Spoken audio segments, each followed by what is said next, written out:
Cinema ఇండస్ట్రీలో ఉన్న చిన్న హీరోలు లవ్ స్టోరీస్ చేసుకుంటూ ముందుకు సాగితే మంచి విజయాలు దక్కుతాయి. ఎందుకంటే తక్కువ బడ్జెట్లో లవ్ స్టోరీ అయితేనే బెస్ట్ అవుట్పుట్ తీసుకురావచ్చు. ఇక సస్పెన్స్ థ్రిల్లర్ సినిమాకు కూడా బడ్జెట్ పెద్దగా అవ్వదు, కాబట్టి ఆ సినిమాని కూడా చిన్న హీరోలు చేస్తే బాగుంటుంది. ఇక ఇలాంటి క్రమంలోనే ఈ సినిమాలే కాకుండా తక్కువ బడ్జెట్లో అయిపోయే సినిమాలను చేసుకుంటే బాగుంటుంది. అలా కాకుండా చిన్న హీరోలు అందరూ కూడా మాస్ సినిమాలు చేయాలనే ఉద్దేశంతోనే బొక్కబోర్ల పడుతున్నారు. నిజానికి విశ్వక్సేన్ హీరోగా గ్యాంగ్స్ ఆఫ్ గోదావరి అనే సినిమాతో మాస్ హీరోగా ఎస్టాబ్లిష్ అవ్వాలని చూస్తున్నారు. కానీ ఆ సినిమా తేడా కొట్టింది. ఇక దానివల్ల ఆయన మళ్ళీ లవ్ స్టోరీ సినిమాను చేయబోతున్నట్లుగా కూడా వార్తలైతే వస్తున్నాయి. ఇక కృష్ణమ్మ సినిమాతో సత్యదేవ్ కూడా మాస్ జపం చేశాడు. అయినప్పటికీ అది వర్కౌట్ కాలేదు. ఇక మొత్తానికైతే మన యంగ్ హీరోలందరూ కూడా మంచి సక్సెస్ని సాధించాలి అంటే మాత్రం వాళ్ళకి తప్పకుండా మార్కెట్ అనేది క్రియేట్ అవ్వాలి.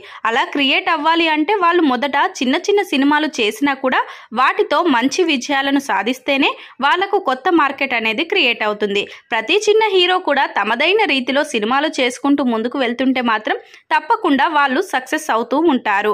ఇక ఇండస్ట్రీలో ఉన్న హీరోలందరి టార్గెట్ కూడా మాస్ హీరో అవ్వడానికే ప్రయత్నం చేస్తున్నారు. అయితే కాలక్రమేణా వాళ్ళు సినిమాలు చేసుకుంటూ వెళ్ళాలి, అంతేకాని డైరెక్ట్గా మాస్ హీరోగా ఎదగాలి అనే ప్రయత్నం చేస్తే మాత్రం వాళ్ళకి సక్సెస్లు వచ్చే అవకాశాలు చాలా తక్కువగా ఉన్నట్లు తెలుస్తుంది.